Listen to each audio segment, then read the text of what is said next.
What is going on, everybody? Dr. Chris Featherstone here for yet another episode of Legion of Raw. Vince Russo, how are you, my man? What is going on this fine evening, Dr. Chris? What's happening, bro? Fine evening indeed, man. How's life for my guy, man? Good, man. Good. It was. I got done with work early today. Got in the Jeep, took a nice long ride with the wife. So it was a good day, man. That's awesome, man. That's good to hear. Very yes. Good. Fantastic. All right, man. Well, we get paid the big bucks for what, man? To talk about Raw. So we get paid the big bucks to talk about Raw. Yes. So what is your 30,000-foot view of the episode? You know, bro, like I said, man, I don't want to sound like I'm beating a dead horse, but it is so hard for me when I review the Attitude Era the night before. Around this time last night, I was actually watching an episode of the Attitude Era from 1996. Yes. Well, I don't know, maybe it was 98. I don't even know. But man, it's just so hard to go from that show and then watch this show. Mm-hmm. And I made a comment about that on social media today. And right away, you know, people, you know, oh, Vince, I've got to disagree with you. The level of athleticism today, I'm not talking about that, bro. I'm talking about a television show. That's what I'm talking about. I'm talking about what the television show was during the Attitude Era, what the television show is today. That's what I'm talking about, bro. And it's just hard, bro, because, I mean, my God, I can't remember, like, when I'm watching these shows, Chris, I don't remember everything that I wrote. We wrote so many shows, so I don't really know where stuff is going. Mm-hmm. And I'm sitting there like I'm watching it for the first time, and I'm engaged in this show all over again. Well, my God, what did we do there? How did we get out of this? I don't even remember. Mm-hmm. We had the episode last night where Paul Bearer and Kane actually exhumed the bodies of Taker's parents, brought them to the arena, set one on fire, put Taker through the casket with the remains of his mother. Okay, bro, we're going to put that up against this six-man tag at the end of the night. I mean, are we really, bro? Yeah, man. Well, it's got nothing to do with the athletes and the athleticism. I'm not talking about that. I'm talking about a television show. All I ask you to do is this, Chris. Here's all I want from a television show, right? Keep me interested. Yeah. That's all. Because, bro, if you don't keep me interested, I'm going to change the channel. And, bro, I got to tell you, man, and, of course, they got a built-in excuse for tonight. The home run derby was on ESPN tonight. And like it literally went down to the final 5 seconds. And it was on during the main event. Okay. And, bro, I just want to remind people, when I was writing, you know, television, like the home run derby meant nothing. So we always competed against the home run derby, and we spanked it and we smoked it, and it meant nothing. But I'm telling you, bro, the way they've built that up over the years, that was compelling television tonight. That was going on through what you say all the time, Chris, a meaningless six-man tag that means nothing, bro. Nothing, man. Nothing. It means nothing. I think, I think the apologists would say, well, you know, you have what they probably would do, what they're probably going to do, because you have 3 more Raws before SummerSlam. So 17th, 24th, 31st. Yep. And then SummerSlam is that Saturday after the 31st. So 3 more Raws. So within these 3 Raws, somehow they're going to we still don't have an opponent for Seth. So as of next Raw, you're going to have that Raw and 2 more Raws to build a world champion opponent for Seth Rollins. why would you waste a 6-man tag match and still develop some storyline that still doesn't make sense? Why don't you just have these, at least the headliners booked already, and have it that way? Because they're already, doing a really good job when it comes to the bloodline, in my opinion, because they're already, you already know where we're going. But 3 weeks before SummerSlam, your second biggest pay-per-view a year, out of the year, and we still don't know who the world heavyweight champion contender is. Bro, listen, I'm gonna lay this out there again, bro, and I think this is the difference between the fans that are still hanging around and the fans that have left. This is literally the difference, bro. Here's the bottom line: Vince McMahon and Nick Khan have a conversation. Okay, bro, what did we make in 2022? 2022. Well, Vince, we made X billion dollars. Okay, what was our rating for 2022? Well, Vince, our rating was about $108 million for Raw. Okay, good. We're good with that. Bro, if we can make $15 billion off 1.8 million, we're good with that, bro. Just keep cruising, man. Don't change nothing. Don't do anything. Just keep cruising. And like I said, bro, the fans that are still there are either kids or fans that accept mediocrity. I don't accept mediocrity. Bro, I've said this a million times, Chris. I watched Blacklist for 10 years. This Thursday is the season finale.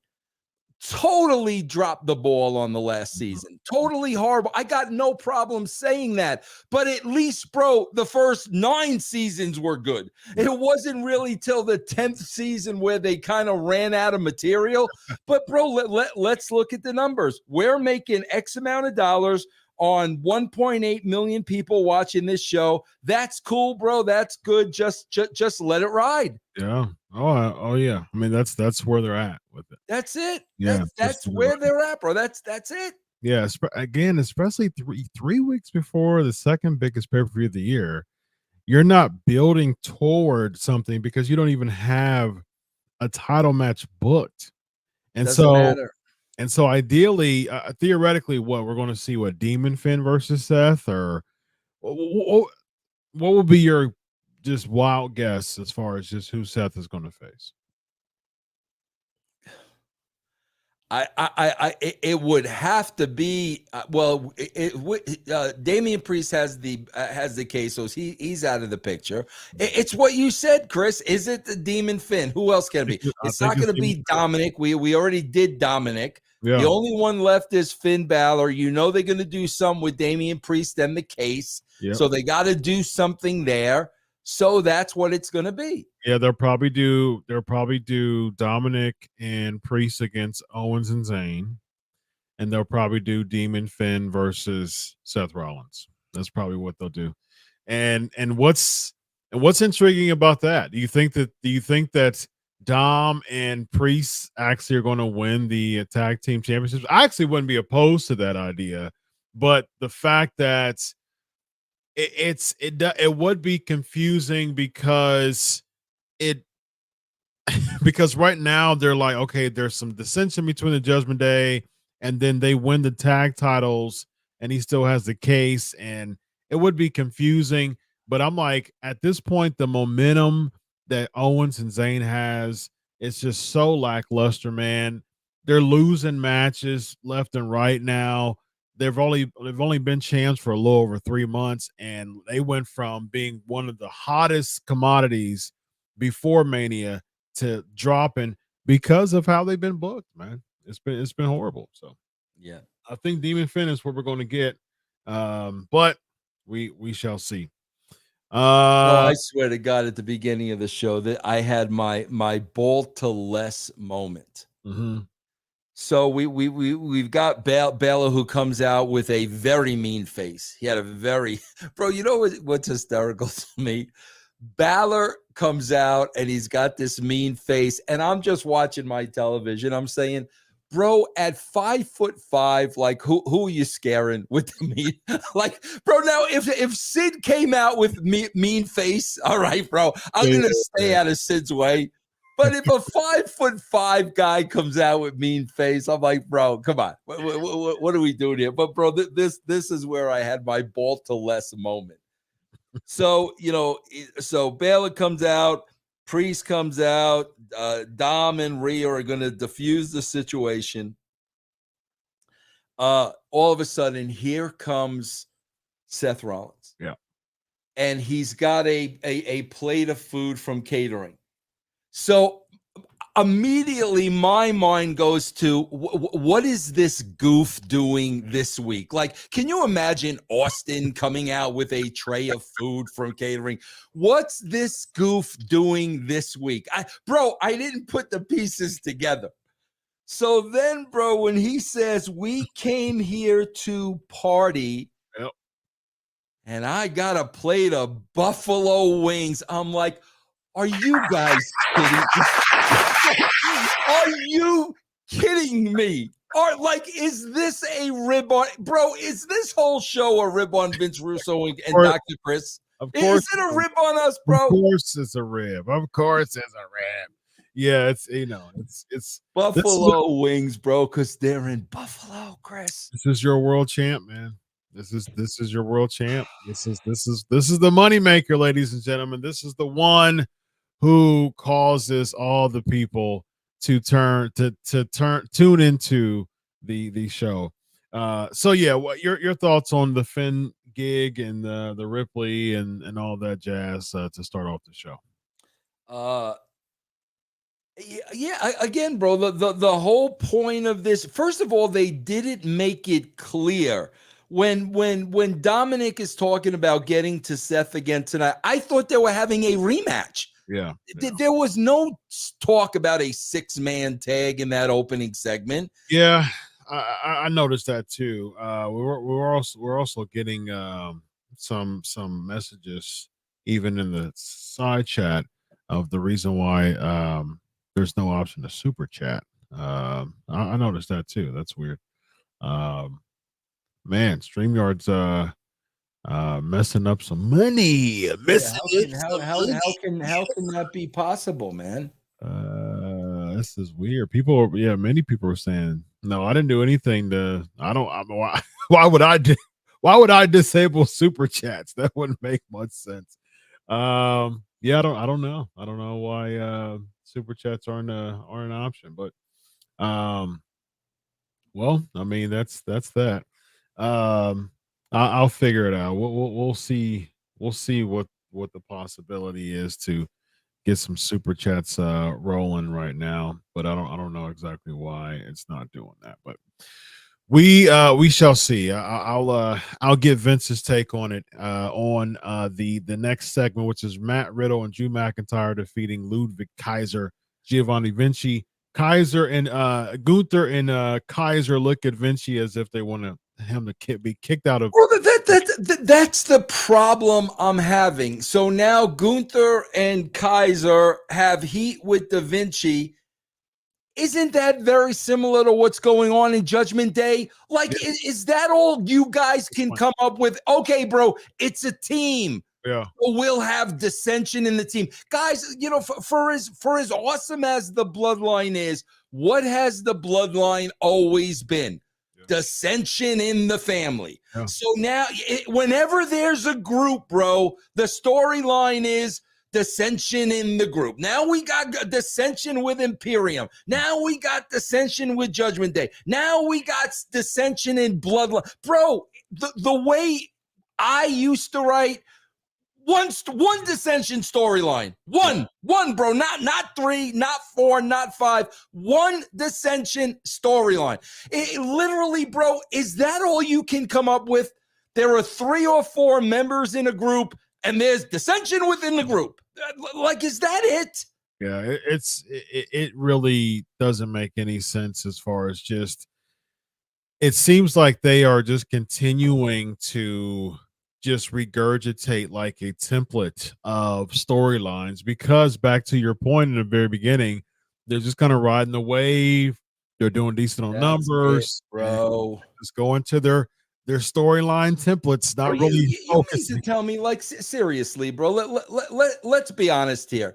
You'd rather watch 4 stories of dissension within the group than a Hollywood actor somehow, some way slipping on a banana peel and waking up the champion? Like, really? You're gonna have that argument with me, bro? We'd rather see it, bro. We'd rather see the dissension angle than that, bro. This is what I'm talking about, Chris. This is why Vince Russo won a world title. Vince McMahon won a world title. You had the David Arquette. So we didn't repeat the same crap over and over and over again. That's why we kept giving you these different looks and these different situations and these different scenarios. You don't need 4 dissension matches, angles in the same freaking show, bro. Great point, man. Yeah.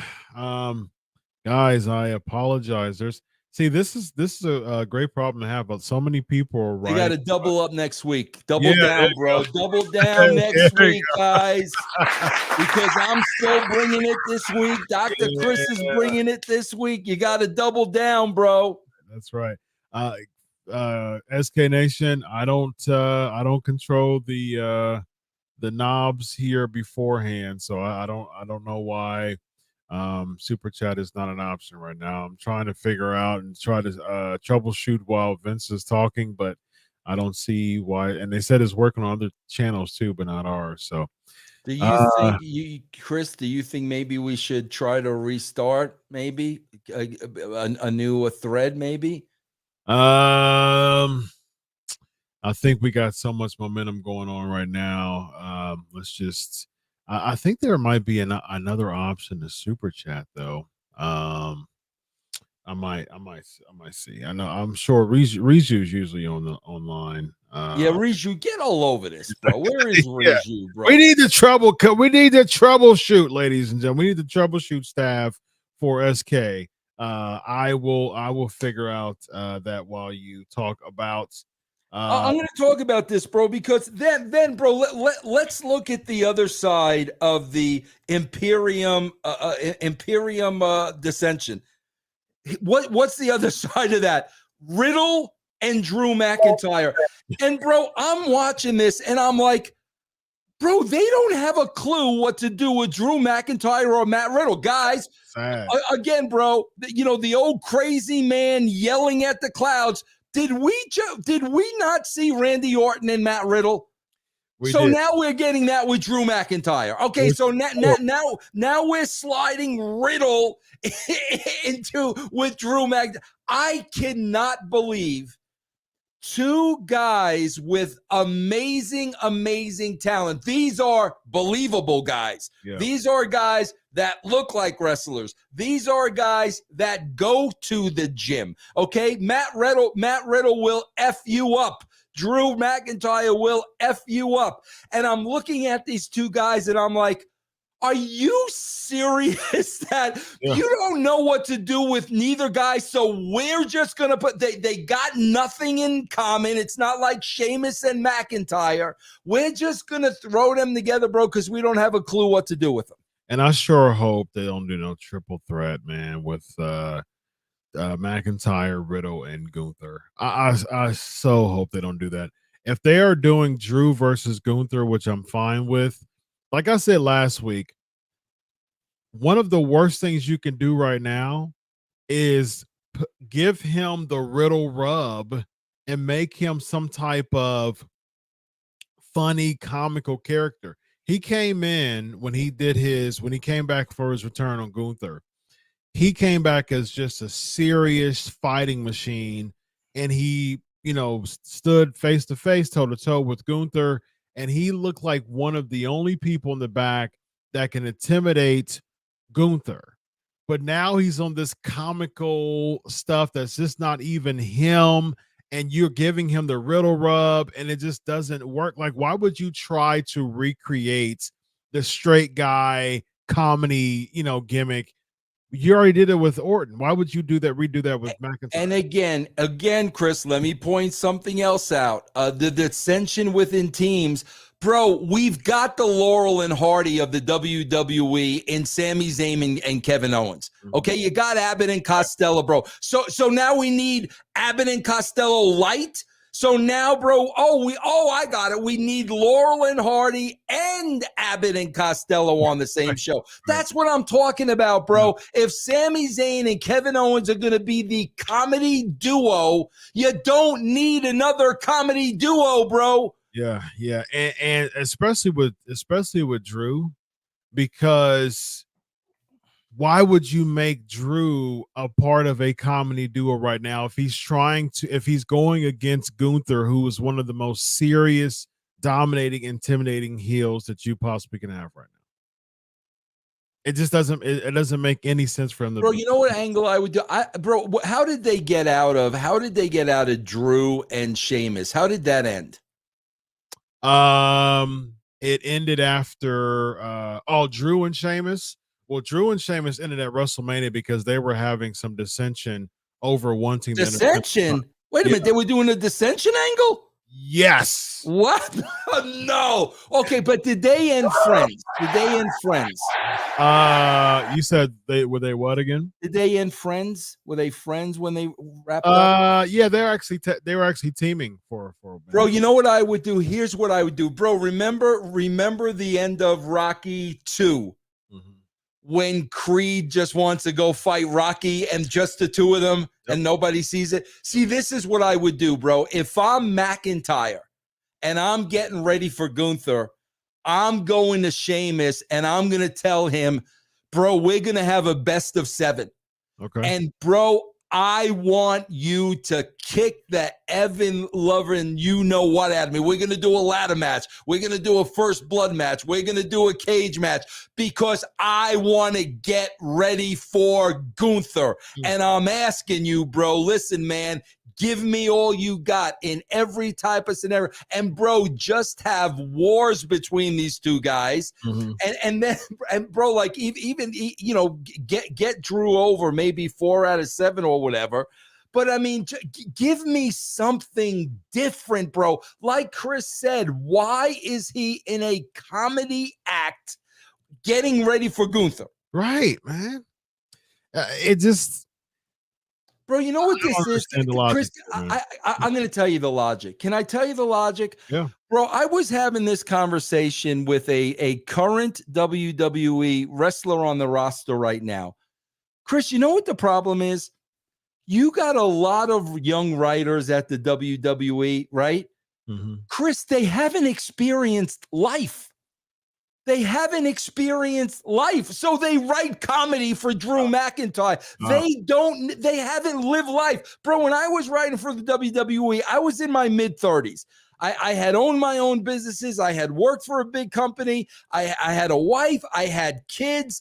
I had life experiences. They got no life experiences, bro. They haven't lived life. And that's why you keep getting, dissension angles. Oh, bro, they'll be the Ronan Martin of the WWE. That's why you are getting the simplest of stories across the board, bro. These young writers have not lived life to be able to write you a juicy story. Yeah. Yikes. Next we have backstage interview, Kevin Owens, Sami Zayn interrupted by Rhea Ripley and Dominic Mysterio. You have anything on that? No. Yeah, I mean, so I guess that was the thread throughout, that Rhea Ripley was going to bust everybody's promo telling them we were going to take all the belts and okay. Yeah, that was that. We have, I'm still trying to troubleshoot y'all, and I know that y'all want y'all's comments up, but I'm okay. Let me go on, guys. We got Logan Paul. We got Ricochet and Logan Paul. I'm going to ask a simple question that I know Dr. Chris asks on here a million times. And guys, I do want to point this out. I went to, you've heard me say this before, bro. I went to Lucha Underground one time and I met Ricochet, and he was very, very, very respectful to me. I don't forget stuff like that. So guys, when I'm talking about this this segment here, Ricochet's a nice guy. He is a respectful guy. So I'm not talking about the man. But here's my simple question, bro. What is Ricochet's character? So he's trying to tell you what his character is, and it's just coming off as so, just meandering to the crowd. I take risk for each and every one. No, bro, when you're in a wheelchair at 70 years old, are they going to wheel you out to the ring? And are you going to say, bro, I'm in a wheelchair for each and every one of you, bro? Seriously. I was thinking the exact same thing with that. I was like, okay, so what this is your character, and why are you, it goes back to what I was saying before, as far as like, you're spending so much time basing your character around the reaction of the fans. Exactly, bro. Yeah, and that's going to cause you to be hurt. I mean, that's going to up your chances of becoming hurt really quick. Yeah, exactly, bro. So he's meandering to the crowd because he does not have a character, which is really not his fault because they haven't given him a character. And then freaking Logan Paul kind of comes out and shoots on him. And, basically says, because, then he gets into Ricochet, the I was told I was never going to be anything speech. Oh, okay, well, we know that speech, bro. And then Logan Paul basically shoots with him and says, bro, you're a highlight reel, bro. You're TikTok, bro. You're doing it for clips. You're doing it so people see. And then he had a great Paul. Now, Logan Paul's got the line of the night when he says, bro, I don't do things for moments. I am the moment. Yeah.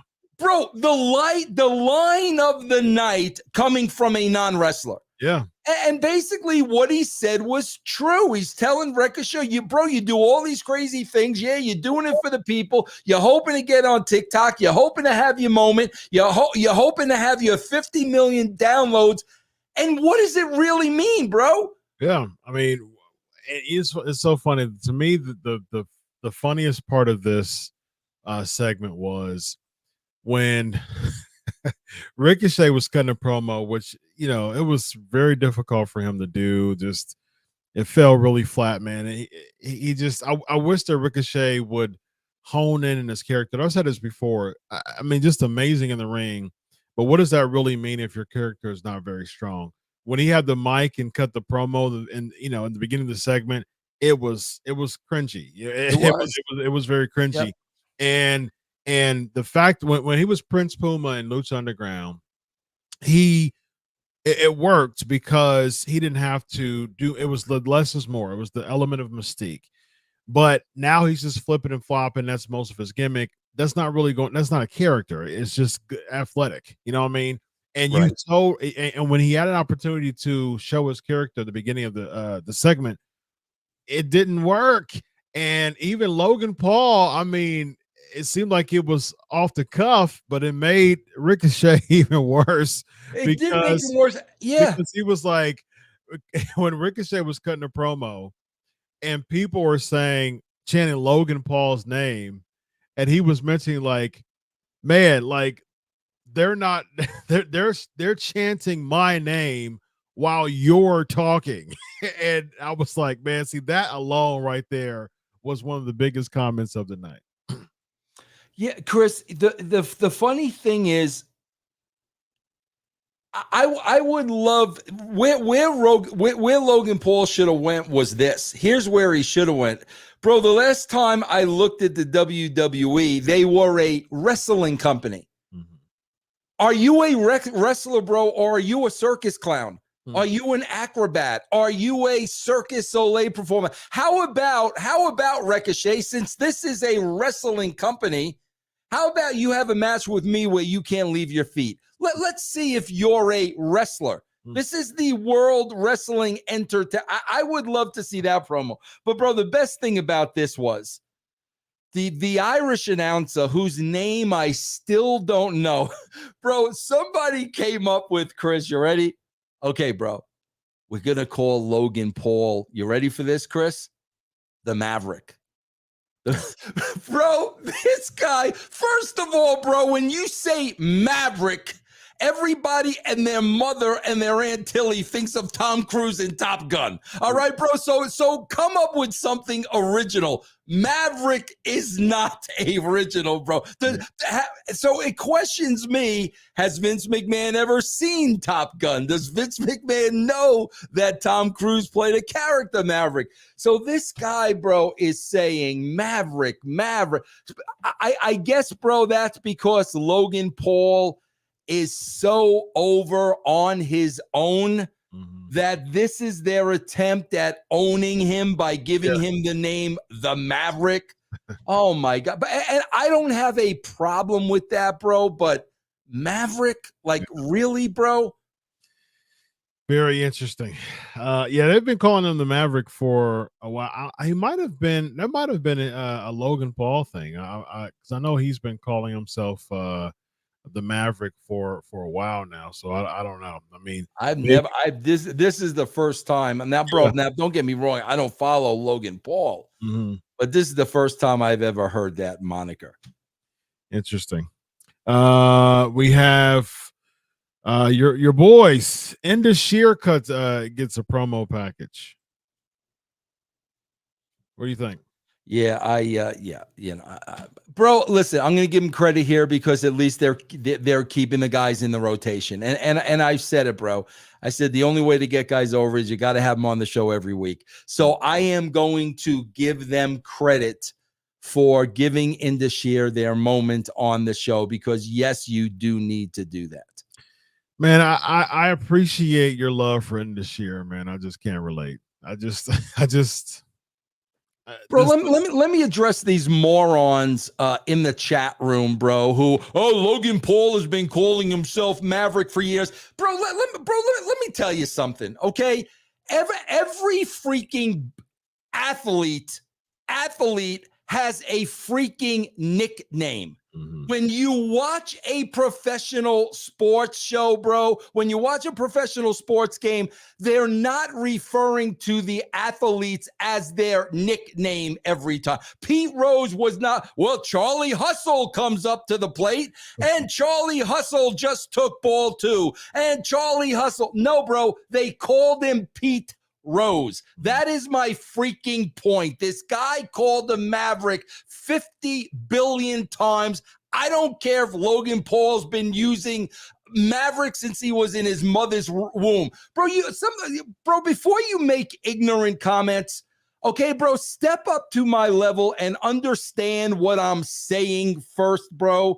That's not the way it is done in professional sports, bro, where they totally don't call a guy by his real name, but they just call him by his.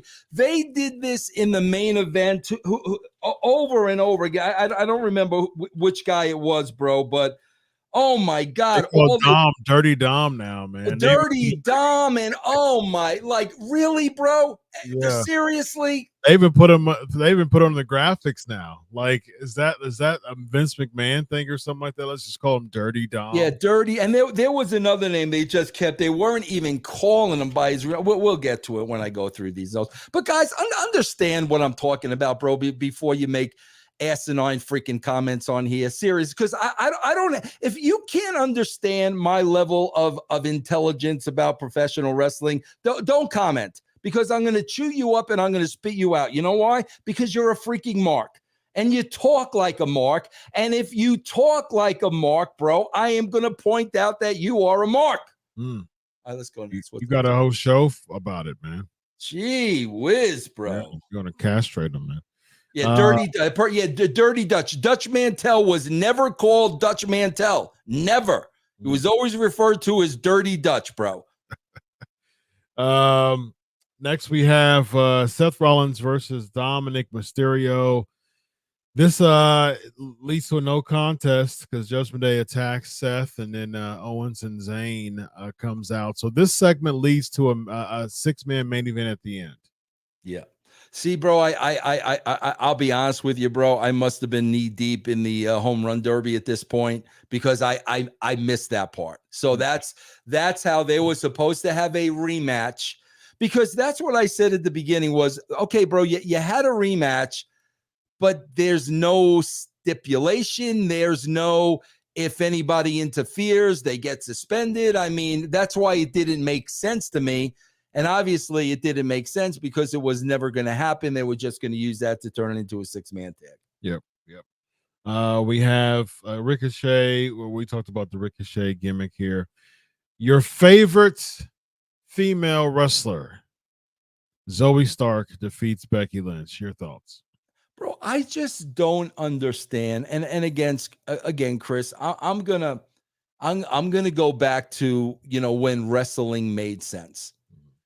I just don't understand, bro, how these top stars with the company get taken to the limit when somebody comes up from NXT.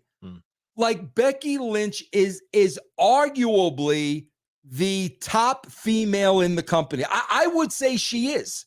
I don't know who Bianca Belair. I would say Becky Lynch would be the top female in the company. Somebody comes up from NXT a month ago, and she's giving the best female in the company a championship match. I don't understand. Then why are you a top female in the company, bro? And you know what that would be like, Chris, if you took Ali in his prime or Mike Tyson in their prime, and all of a sudden, bro, we're gonna put him in there against the guy who's 5-0. Yeah. And you think this 5-0 guy is going to go toe-to-toe with Muhammad Ali or Mike Tyson? I don't know. They think it's going to give her the rub because her and Becky had a great match. No, it doesn't, bro, because casual fans don't care about great matches. They're going to look at Becky as being weak, and Becky could not put away the girl that just came up from NXT a month ago. And where are they going with Zoe Starks anyway, bro? Like, let's be honest. Where are they going with her? They're going nowhere with her. As soon as Trish is gone, she's another name on the roster. But meanwhile, you're going to hurt Becky Lynch that she can't put this girl away? Yeah, that's why I wasn't a big fan of. It's like, okay, so if the end game of this is Becky versus Trish again, and then Trish, Becky beating Trish this time, why would you kill more momentum for Becky Lynch?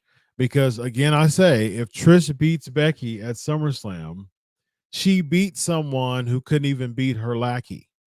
So how does that make Trish Stratus look stronger if she beats someone who couldn't even beat someone who idolizes her? It just doesn't make sense to me. Chris, how many times have I talked about taking the bloom off the rose? That I can't tell you how many times I heard that term when I was writing directly from Vince.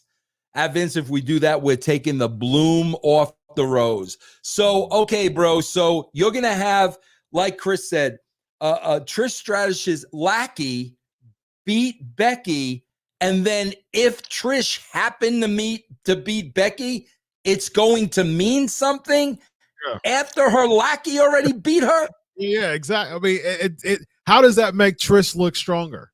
I mean, it doesn't make her look stronger at all if she's beating the lackey. And I think just as from a booking standpoint, it doesn't.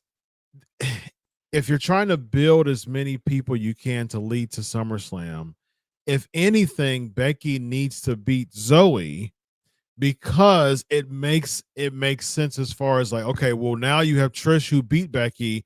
Okay, Becky, in order to get to Trish, she's going through, steps to get back to Trish. But if she can't even beat Zoe, why Chris, go against Trish? Chris, how about this?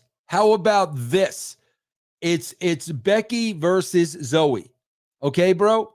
If Becky beats Zoe, she's barred from ringside at WrestleMania, at SummerSlam. And if Zoe beats Becky, it's now a handicap match for the women's title. How about that, bro? How about that? Yeah. And so then, bro, you can have Trish cheat to get Zoe over Becky to make it a handicap match, bro. And then Becky, the babyface, wins the handicap match. Yeah, I agree. But this is what I kind of feel like. And I thought about this like a week or two ago. I was like, there's a part of me, man, that feels that they're bringing Lita back. Like I was like, I don't want them to do this. I really don't care for them to do this. But I do think they're going to double team her and then continue to one up Trish. Because I mean, if you have Zoe Stark beating Trish beating, if you have Zoe Stark beating Becky meaning beating Trish doesn't mean anything because it's just 1-1. You know what I mean? And Trish, why would you keep Trish around and do a rubber match? Beats me. But you have Trish beat Becky at the PLE, the Saudi event. And then you have Zoe beat Becky on a random Raw. So that dips Becky's stock. And so I'm like, you know what, man, they're gonna bring back Lita because she can't handle both Trish and Zoe. The numbers are too much against her, and they're doing that babyface gimmick, and they're gonna bring back Lita for the tag match. Well, if they're gonna protect Lita at all, they have to bring her back. But I just want to point out, somebody said, like, this is exactly what I'm talking about. Somebody said Zoe Stark has been in a long-term relationship with veteran wrestler, MMA fighter Tom Howard. Zoe was trained by him. She's actually as legit as Ronda and Shayna. Chris, did I miss when they told us that? I watch every episode of Raw. Did we miss when we were told that Zoe was trained by a veteran MMA fighter, Tom Howard? Did we miss that episode, bro? How am I supposed to know that, bro? But even if I did, what does that mean? Okay, you were trained by an MMA fighter. God almighty. What is that? Who cares, Vince? Like what is that supposed to mean? Oh, these people wear me out, bro. Like seriously, you're gonna try to defend this crap, bro. You're gonna freaking lose because it's crap, bro. Yeah. So defend it all night long, bro, because you will lose. Indeed. And all you got to do, bro, here's how you know you lost. You guys want to know how you lost tomorrow and Vince Russo won? You want to know, bro? Look up the ratings when they come out at about 4:00. Then you'll know Vince is right and we're wrong, bro. We tried to defend a product whose ratings are in the toilet bowl. Vince is right again. Yeah, let me get to it. Nice. All right, go ahead, Chris. I'm sorry. Go ahead. I was just told that YouTube stop it as far as an update, which is what now? I was just told I was just sent the message that YouTube stopped the super chats, some update. But I was told SK Nation, let me know because I was told that someone else is having super chats on their channel. Let me know, SK Nation. If someone else is doing super chats live right now too, let me know. Next we have the Alpha Academy graduation ceremony, interrupted by the Viking Raiders. Valhalla takes Maxine's Letterman jacket. So, what are your thoughts on that? Bro, we're supposed to have 3 barbaric, raw meat eating, crapping in the woods Vikings, and the heat is we're going to steal somebody's jacket. And you're not going to tell me that 20-year-olds who haven't experienced life are not writing this show. That's what Vikings did, bro. That's what if you do your research on Vikings back in the day and exactly what the Viking life was like and what they did, you will find out that they did indeed steal people's jackets, bro. Yes, no, Vince. They didn't steal jackets per se. Okay, they didn't steal just any jacket. They stole Letterman jackets, just Letterman jackets. And so there's something that Valhalla saw in the Letterman jacket that was attractive for her to say, I want this. Like it's so the point of stealing the Letterman jacket is either one of two things. One, I want to steal your Letterman jacket. I want to take your accomplishment away in the moment because I really want you to feel this. Or, well, I like Letterman jackets. I'm a Viking who likes Letterman jackets. I'm just going to start wearing it from now. And then Otis is standing in the ring. She's taking the jacket. Yeah, exactly. the invisible wall, the invisible wall. How come they didn't just go out and try to get it? If they really cared about Maxine Dupree, you go out to the ramp and you burst through you burst through this wall, this invisible wall, and then you go out and try to get the business. Bro, I got Vince, you old. Think from young person's point view. This is why show book like this. Okay, bro, what young person is up at 10 to 11 o'clock at night watching television? What young person, bro? This show is on from 8 to 11 o'clock at night. This show is not on Saturday morning at 10 o'clock. Yeah. You're going to sit there and now you're going to tell me, bro, somebody who did this for years and years and years, now you're going to tell me who watches television from 8 p.m. to 11 p.m. That's what you're going to tell me now, bro. You're going to sit there and convince me that 6-year-olds are watching TV from 8 p.m. to 11 o'clock at night. That's your argument, bro? Yeah. Very interesting, man. It's the marks are getting Vince because, bro, they'll defend any. This is what I'm talking about. These are marks, bro. Marks. When you're a mark for something, no matter how bad it is, you can't say it's bad. That's the definition of a mark. Bro, I love Seinfeld. I will sit here and tell you 5 Seinfeld episodes that absolutely sucked. That's why I'm not a mark. Yeah. Because you're not going to hit a home run every single time. So when you try to say that they do, you're a freaking mark, bro. I mean, Chris, when's the last time Ohio State was undefeated? What is this? 2023. It's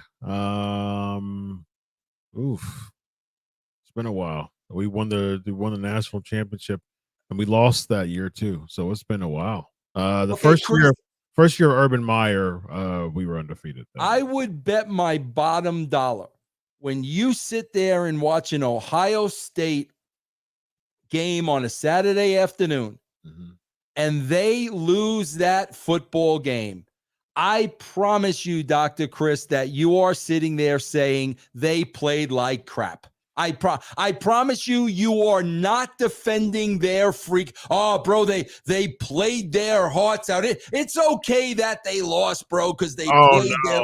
Come on, bro, will you stop acting like marks and you won't be called a mark, bro? Indeed. I showed you that tweet when we lost to Michigan, man. And gee whiz, man. It was hot, man. I am the biggest Ohio State fan ever, in my opinion. I'm sure there's more avid fans than me, but I'm a type of person, man. I commend excellence and at least progress to excellence. And if you drop the ball, man, I'm going to tell you dropped the ball. That's right. Yeah. Freaking Elton John was a genius in the 70s. Every 80s album sucked, bro. Okay. And I love Elton John, but I'm not a mark. So I'm not going to put over an album if it sucked, bro. Yes, indeed, man. Oh my Mona, me, bro. Man, the name the episode of Seinfeld that sucked. You okay, bro? The Chinese theater, the Chinese restaurant sucked. They couldn't find their car in the garage, sucked. When Jerry gets shot by the cable police, sucked. Okay, bro, those are 3 off the top of my head. Okay. Oh, there you go, my guy, man. You that's a very good point. So here's the thing. Bro, this guy's struggling with Vince. Spend time with young wrestler, talk to them. then your mind will change. We live world moments, viral clips, social media. Young people love show. Vince, you mark for nostalgia. Then if I was a mark for nostalgia, bro, then that would mean that I don't enjoy any new TV show, any new movie, any new music. I don't enjoy any of it, bro, because I'm just a mark for nostalgia. Indeed. Yeah. This was January 12th, 2021. It's a few paragraphs. I want you to read this out loud, okay? Hold on. There we go. Looks like Justin is going to go into the NFL. This year was much worse than last year, which is heavily going to affect his stock. Justin was really good, but there were times, including tonight, that you could tell that his heart just was not in it. We really need to work on our secondary, and if Ryan Day wants to stay after his contract is up, he needs to get rid of Kerry Combs. Staying in the zone and not putting pressure on Mac Jones throughout the game, including having Sean Wade give away too much space for Devontae, and even Tough Borland having to defend him was an atrocity. You see, bro, Chris calls it the way he sees it. Read the last paragraph. With his favorite team. As a diehard Ohio State fan, I'm glad we made it to the dance. However, if we want to make it again and win, our secondary and defense play calling, particularly in the secondary, needs immediate attention. You see, bro, as much as Chris bleeds Ohio State red, he's not going to make excuses for them, bro. Indeed. That's a true fan, by the way. That's a New York fan, bro. That's a true fan, by the way. Indeed, my man. I'm serious about my voice, and I command excellence. I command excellence. We get Shayna Baszler defeating Emma, and then Ronda Rousey coming out, and this segment just absolutely fell flat. What do you have on this? I don't know. Again, bro, Chris, I'm going to go back to and I'm going to ask you a question. Does anybody care enough about either one of these wrestlers? No. Okay. Well, no. Okay. Well, there you go. There you go, bro. It just, man, I mean, why are they forcing this on us though, Vince? That's what I don't understand, man. Like, they really, like, this is one of those things that you can tell that Ronda Rousey, before she gets a send-off, she wants to put over Shayna Baszler. But why in the world is WWE approving this and no one cares for either one of them? Who's over here? And when Ronda Rousey puts over Shayna Baszler, what's that going to do for Shayna Baszler, Chris? Nothing. What's that doing for her, bro? I was thinking the same thing when they did the scuffle at the end. I said, okay, so we clearly know that Shayna Baszler is going to beat Ronda Rousey at SummerSlam because Ronda Rousey is supposed to be leaving right after that. So if Shayna Baszler beats Ronda Rousey, okay, so I beat Ronda Rousey and still my charisma is sucked in a vacuum by the second. So what is she going to do after WrestleMania, after SummerSlam? Is that going to boost her charisma if she beat Ronda Rousey, or is her charisma still going to be sucked in the vacuum by the second? It's not going to do anything for her.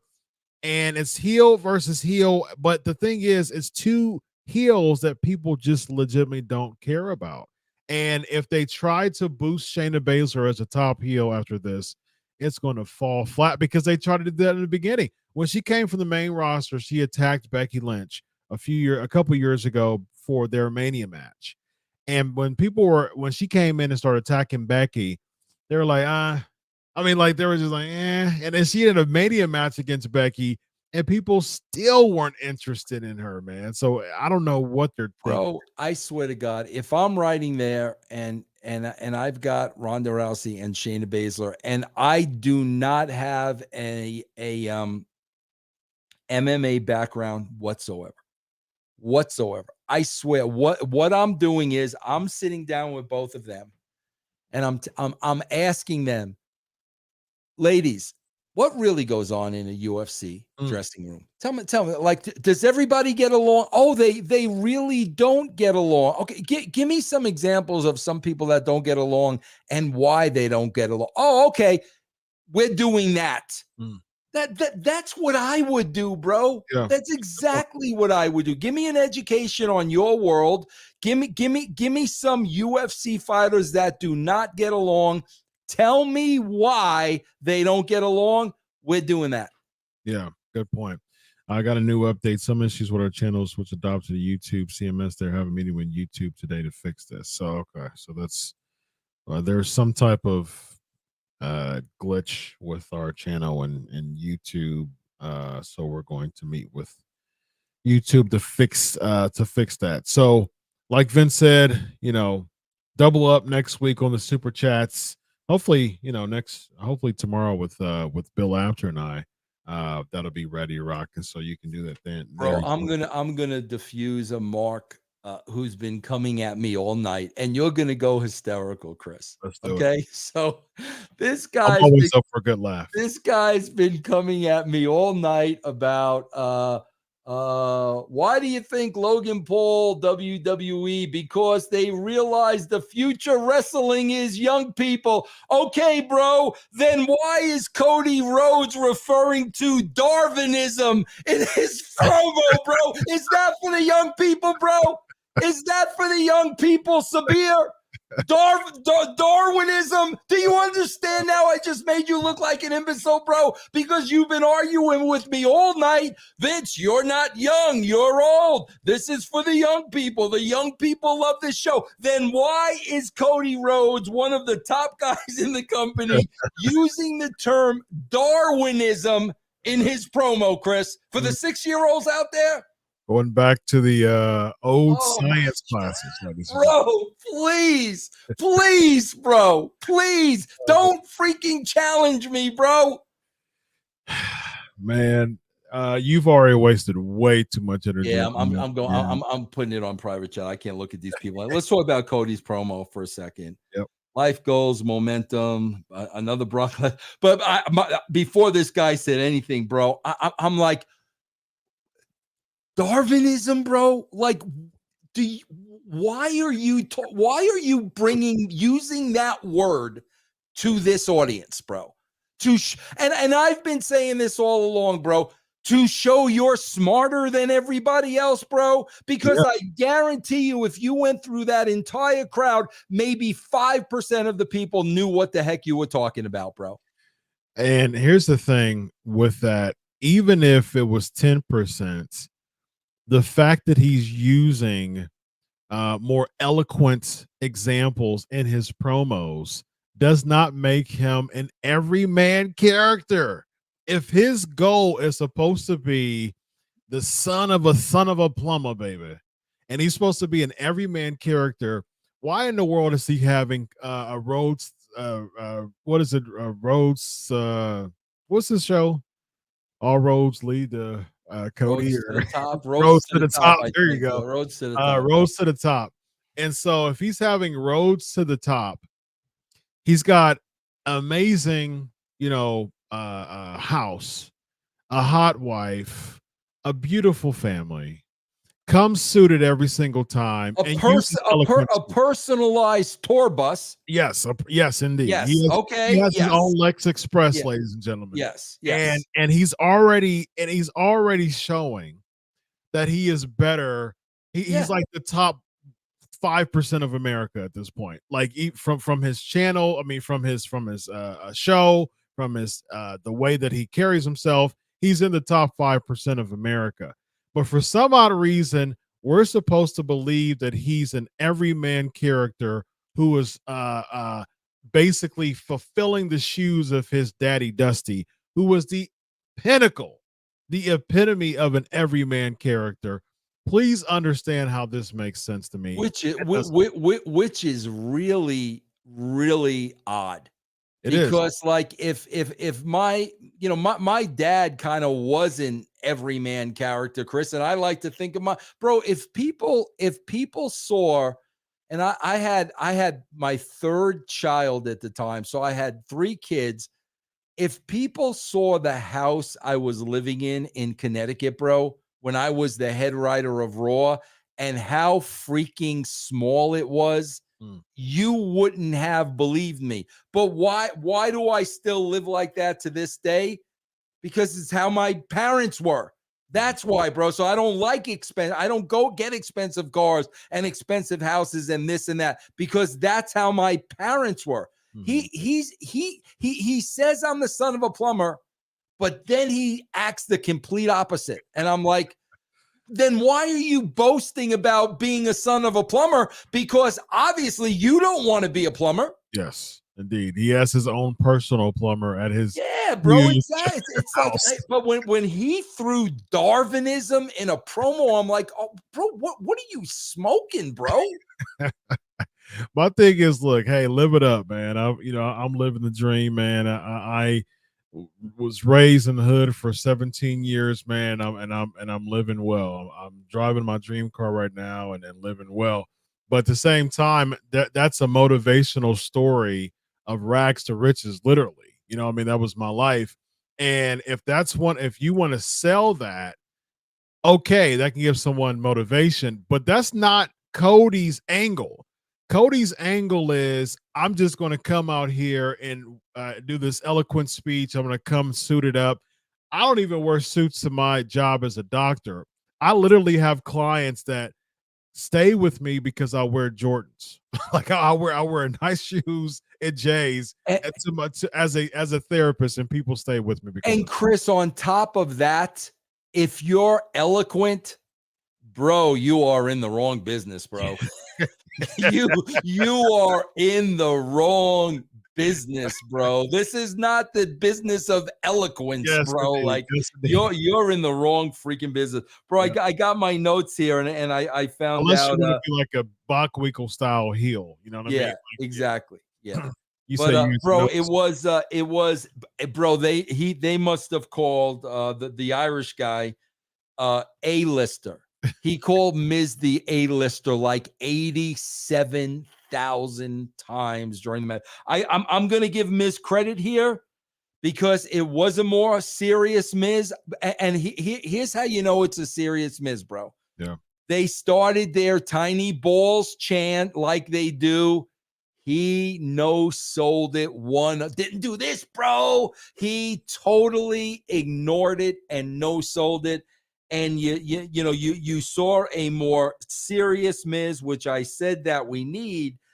But now, Chris, they're marrying Bronson to Miz again.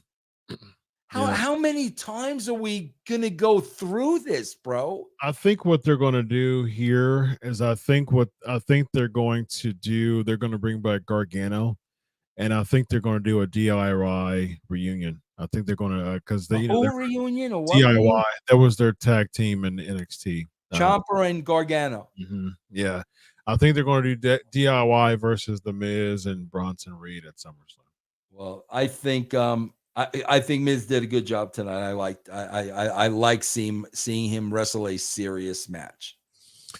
Yeah, but then you got to ask yourself the psychology of this, bro. So I'm gonna hire this guy, but I'm gonna tell him not to come out until 20 minutes after the match, after I've gone through the table, after he's done this, after he's done that to me. Why wouldn't he come out immediately? Yeah, that makes perfect sense, and it's no disqualification. So just have him come out, beat the brakes off of Ciampa early, and then there you go. You beat him. You save a lot of energy, and you have an easy payday. That's it right there. Do you think it's SummerSlam with the Savage Vikings and the Alpha Academy? Do you think they'll hang that varsity jacket on a pole? I think that might be something that's going to happen. Yeah. Letterman jacket or a varsity jacket on the pole match, ladies and gentlemen. There you go. I do think that will be a tag match of Reed and Miz against Ciampa and Gargano, which I mean, to a lot of the rabid, avid wrestling fans, they'd be fans for that. Most, I would say, the mass majority of a lot of these fans now are going to mark out when DIY comes out. And Great, so I'm super. excited. Hey, bro, bro, I'm gonna do a little homework this week, Chris. Okay. Okay, I'm gonna find out. I'm gonna do my research this week, and I'm gonna get some real characteristics of real Vikings. Okay. Like, what is a real Viking like? And then we're gonna, after I lay it all out, I'm gonna ask a simple question. Now, would people like this steal somebody's varsity jacket? Okay. I'm just gonna throw it out there. Matter of fact, give me your thoughts on the tag match, Saya and Chelsea against Katana Chance and Caden Carter, and I'm going to quickly find out characteristics of a Viking while you're talking. I will tell you guys this. I 1000% was watching the home run derby during this match because I don't care about either one of these teams. We were getting into the final round in the home run derby. It was so much more exciting than this. I did go back and watch the finish. I don't. Here's what I don't understand. I swear I don't understand.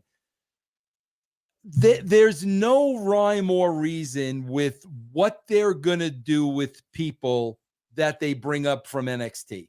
Perfect example: Zoe Stark. Zoe Stark beats Becky Lynch. Yep. Okay. But yet we bring up a Tinkers to Evers to Chance, and they've lost every match since they've been. So I would love to ask Sean, seriously, bro, what is the criteria? Number one, what is the criteria that they go up to the WWE? And at that point, I would love to go to Triple H and say, okay, bro, once they're here, what's the idea? What's the idea? Because obviously, bro, you brought them up because they deserve to make it. So if both Zoe deserve to make it and Tinkers to Evers to Chance, then why do we keep beating Tinkers to Evers to Chance and Zoe beats Becky Lynch? Like, just explain the psychology to me, bro. Here's how NXT should be used. Okay, Chris, here's how it should be used. They should have maybe no more than one NXT person graduating every 3 months. No more than that. So what am I talking about, bro? I'm talking about 4 a year. And these 4 that graduate and make it up to the main roster, they mean something. Because when you keep bringing these people up and you keep beating them, you know what that tells me as a casual fan watching this show? Well, I guess they weren't ready for the main roster. Yeah. Send them back down, bro. They couldn't beat Cecil beat the Mill and Chelsea. Send them back down, bro. They're not ready for the big time. I say that again, man, when it comes to your sport, baseball. I mean, if you're bringing somebody from AAA to single A and they drop the ball and don't cut the mustard, you're not going to keep them in single A. You're going to take them back to AAA. Exactly. Because they deserve it. Yeah. Exactly. Yeah. And I was thinking about that too. Like, why are you bringing back Emma to have her lose every match? Like, why are you using these returns and having these people come back to WWE just to make them job guys and job gals? Like, why are you using that? And like, when I see Emma, I'm like, she never wins matches. And they brought back Apollo Crews from NXT and he's on main event. They're not using him. Same thing like what you said with Katana Chance and Caden Carter. It seems, Vince, to your point, it seems as if there's the old adage of we got you. I mean, we got you. We just want you to get some reps in first and kind of earn your stripes, and then we got you here in a minute, and then the minute comes and they pull back. They don't have them. It's interesting, man, because I was interviewing Sam. I interviewed Sam Houston recently, a few months back, and it's on my Pancakes and Power Slam channel. And he said, man, Vince screwed him, big time. You know what I mean? Because he said he lied to him and stuff like that, because he had some promises for Sam Houston that he never delivered on. And I can tell, like, it just definitely seems as if it's the old adage of, we got you, we got you, we got you. And people like Katana Chance and Kaden Carter, they're like, oh man, okay, cool. We'll lose. We'll lose. If we know that we're gonna do all this and eventually become champions. Okay, cool, man. This is just a part of the plan. And then all of a sudden, 6 months, 9 months down the road, they're like, okay, so you ready? We got nothing for you. And not only that, Chris, say they follow through with it. What does it mean when they become champion? What does Liv Morgan and Rachel Rodgers, what do they mean? They're champions. What do they mean, bro? Nothing. Because there's not credible contenders, man. Chelsea Green and Sonya Deville lost just about every single match before they won the gauntlet match last week. So it's like you lose every match, win a gauntlet match, and now you're the number one contender. But bro, what did that come out of? Here's what it came out of. The plan was Chelsea Green and Carmella. That works. Yeah. Okay, bro. Now I could understand why these two would be besties. Yeah. That works. So what happens? Carmella gets pregnant. So now we're just gonna plug Deville in that spot. No reason why they're together. They got nothing in common, nothing. Because she's out. That's what we mean, guys, by the factory. Yeah. Next wrestler, send that one out to pasture. Next wrestler, send that. Who's ready? Send that one out. Yeah. That's what they did, Chris. That's why it means nothing. You can't do that, bro. It's like, another example, like Johnny Gargano hasn't been on in God knows how long. I got to read on the worldwide interweb, I guess he's hurt. Well, why don't they tell us that? Yeah. Why don't we learn what the injury is? Why don't we find out how long he's going to be out? Yeah. No, he just disappears, bro. Yeah. And they're giving him video packages, and now we're supposed to, again, it goes back to the Men in Black effect, man. We just have the little pin, and you push it, and everybody. That's it, bro. That one out, bro. Boom. Next one in. All right, so we're closing up with Judgment Day defeating Cody, Sammy, and KO. What are your thoughts on this? Bro, they are going to, and bro, like I don't blame them for this, but what they tend to do is, bro, they tend to drag something out until it doesn't mean anything anymore. They're still gonna, Damian Priest is gonna turn babyface. But now, bro, we're back on the same page. We're hugging it. They are just going to drag this thing out as long as they possibly can, man. Yeah, but why do that if we're only 3 weeks away from SummerSlam? You should be like, matches again, this is your second biggest pay-per-view of the year. You should not anymore. Well, it's supposed to be, right? But not anyway. It means nothing. It's still one of the oldest pay-per-views in WWE, in the WWE franchise. The three oldest pay-per-views are WrestleMania, Survivor Series, and SummerSlam, in that order. And this is the 25th year of SummerSlam, and we're not getting any promotion on that. No promotion on the 25th year of SummerSlam right now. But instead, we're still waiting 3 weeks until SummerSlam for matches. Chris, see, I did not know that. Why do you think, like, what would be the reasoning behind that? Nothing. I mean, there's no, I mean, especially if you want to promote this to stockholders. If 25 years is huge. Huge. Yeah. I had no idea till you just said that. Yeah, they started in 1988 was the first year of. Wow. See, now somebody needs to explain that to me. Yeah, last year was Survivor Series. Survivor Series started in '87. Last year was the 25th year of Survivor Series.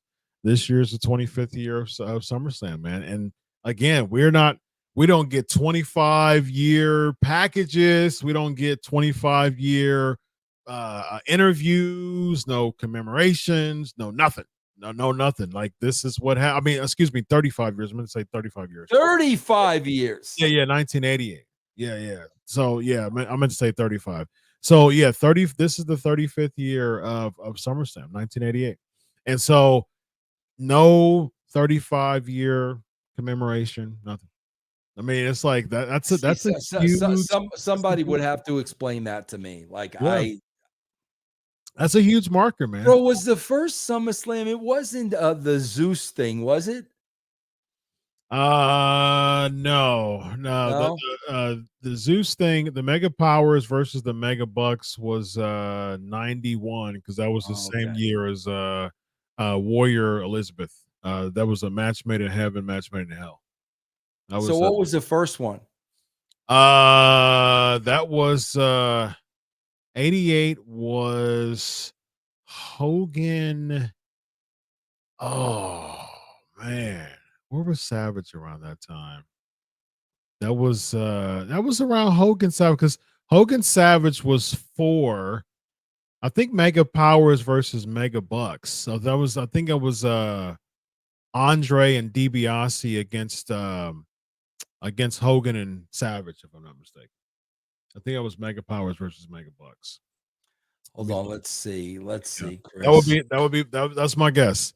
1988 Mega Powers, Mega Bucks. That's my guess. Okay, I'm gonna read you the whole card. Okay, bro. I want everybody to listen to this card, and then we're gonna look at Demon Finn and Seth Rollins up top. Okay, bro. And you're gonna look me in the eye and say this crap is better. Okay, I don't even know. Zeus, Zeus might have been 89. I don't even know what's on this card. But here we go. Okay, Chris. So here we go. You ready? Match made in heaven, match made in heaven, match made in hell. Zeus wasn't a part of that. Okay, that was Chris, here we go. Hold on a second. Let me hold on before you do that. Match made in hell was Hogan. I think it was because I remember it was like a triple threat match. I mean, it was a handicap match. Colonel Mustafa, Slaughter, and Adnan against Hogan and Warrior. I think that was 90. If I'm mistaken. Okay. Yeah. Okay. All right, here we go. You ready? Let's do it. British Bulldogs versus the fabulous Rougeaus. Okay. Jacques and Pierre. Yes, indeed. Bad News Brown against Ken Patera. Now, Chris, these people have no idea who neither one. But Chris, were these two guys not totally 1,000% shooters? Forget it. Yeah. Forget it. Yes, bro. Rick Rude with Bobby Heenan against the Junkyard Dog. Against Dog, yeah. Because okay. The Powers of Pain, the Warlord and the Barbarian against the Bolsheviks. Nikolai Volkov and Boris Zukov. Mm-hmm. The Ultimate Warrior defeated the Honky Tonk Man for the Intercontinental title, bro. It's like 7 or 8 seconds or something like that. It was super. Yeah. Dino Bravo, managed by Dr. Chris's favorite, Frenchie Martin. Yes, indeed. Defeated the great Don Morocco. Yes, indeed. Wow, bro, listen to this tag team championship match. Ready?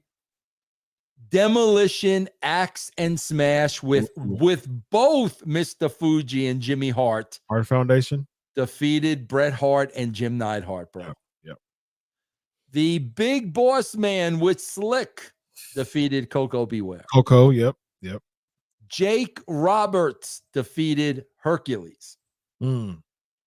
And the main event, the Mega Powers, Hulk Hogan and Randy Savage with Miss Elizabeth defeated the Mega Bucks, Ted DiBiase and Andre the Giant with Virgil and Bobby Heenan. That was the first SummerSlam. Yeah. That was the first SummerSlam, bro. 1988, man. 35. And what do we got so far on this card? What do we have so far? I don't think we have anything. I don't think we have anything. I know Cody laid out the challenge after he threw Darwinism out. Yeah, but that he just threw out the challenge. I don't think no match has been officially booked for this pay-per-view. 35 years in. 35th year anniversary. Yeah, bro, 3 weeks later, no match booked. Officially booked. Now, we're going to get Jay and Roman. We're going to get Cody and Brock. We're going to get a few other things, but none. Again, 3 weeks out from the second longest pay-per-view in WWE history. Third. The third longest pay-per-view. A pay-per-view that's been booked every single year for years as the second biggest pay-per-view. Not one match has been confirmed. 3 weeks left and before the pay-per-view. Ladies and gentlemen, that's what we have. Somebody said it, and it just made me pop because I know he's not being serious. Finn Balor can beat up anyone on that 1988 card. Yes. No, Finn Balor is going to be in a semi-main event, and literally, he could not have beaten anybody. Bro, Hercules would have killed Finn Balor, bro. Man. Yeah. Oh, my God. That's funny, man. That is great. Yes. The Bolsheviks against Judgment Day, ladies. Somebody said Jimmy versus Solo. Is that going to be a match, you think? I can see that. Did they make Trish Stratus and Becky yet? Is that made? No, there's not been one match. Not one match confirmed. Not one. Now, again, I say Trish, Becky, Jay, Roman, Cody, Brock. Like there's going to be, like, we see those matches that are going to happen. But again, you should have been promoting those matches for weeks, man. And it goes to show that they can't book a match and plan and book accordingly. They have to book into the edge because they don't have that ability to build the already planned match. They have to book into the edge and then throw the match at the end. Bro, I was just watching one of the Attitude Era shows. The big pay-per-view just ended. The next night, 3 matches were made. The next night after the pay-per-view, 3 matches were booked for the pay-per-view. Very nice. Whatever. I just wind up sitting here all the time, and all I ask is why? Why is nothing booked with a pay-per-view you've been doing for 35 years is 3 weeks away? Why is nothing booked? And now you got to look at that, Chris, again, from a psychological standpoint, and you got to ask yourself the question, well, it looks like you really don't care that much. You'd have to say that. You'd have to be your conclusion, bro. I think. See, my thing is this. I think that WWE just doesn't know how to book. From, like I said, they don't know how to book from already having the match planned to they have this mentality that they don't feel like they can keep the fan base if they already have the match booked. And that makes zero sense to me, because the old school method is to book a match early and work the story from the match being booked to give us more intrigue. That was the point of the Royal Rumble winner. You had 3 months, 2.5 months you already have the match booked, and you, for at least 2.5 months, you're building a story. Even this year, they didn't do that, because then you have the Royal Rumble winner, and then you have Kevin Owens potentially beating Roman Reigns, and then the next month, Sami Zayn potentially beating Roman Reigns, and then you having Cody saying, "Well, if you win," like, you're not booking the match at hand and working our intrigue from that. Right. Again, you're booking to the edge, and somehow that's like the method now to keep us intrigued. You just don't have enough confidence in storytelling. I mean, that's the thing. You don't have confidence in storytelling, and now we're just going to have to go to the edge. And then the week of, by the way, Seth Rollins is going to go against Omos. You know what I mean? Like that, you just throw in matches right before the pay-per-view. Literally on social media, Seth Rollins didn't even know he was in the match until he looked at the social media account. Speaking of Omos, is he on SmackDown? No, man. He's disappeared, man. Disappeared. Yeah.